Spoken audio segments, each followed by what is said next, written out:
ССМ денес отворено ги повика сите работници, граѓани и пензионери да им дадат поддршка на утрешниот протест и да го изразат незадоволството од ниските примања.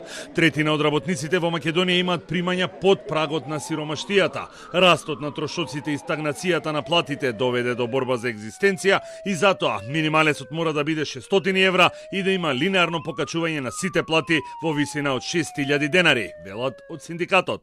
Овој протест е заради тоа што тие не водат грижа за вашите семејства и не водат грижа за вас, а вие со вашето право на глас им го давате луксузот во кој тие живеат. Од ССМ информираат дека функционерите ќе добијат 10-кратно поголемо покачување на платите од оние 1600 денари, колку што ќе се зголеми минималецот.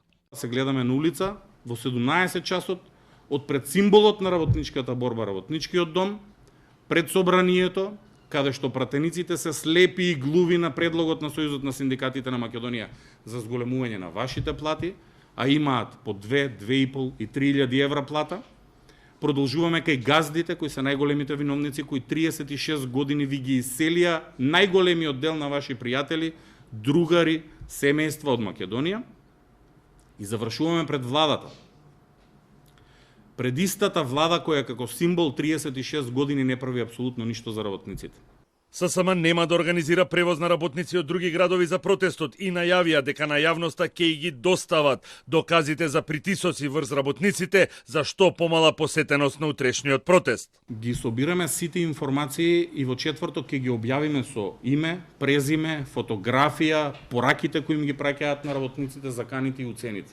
Поддршка на протестот најави самостојниот синдикат на новинари и медиумски работници. Од владата го повторија ставот дека ќе поддржат било каков договор меѓу работодавачите и синдикатите за минималната плата и порачаа дека секој има право да протестира. Од 1 јануари Македонија ја има најниската минимална плата во сите држави од регионот.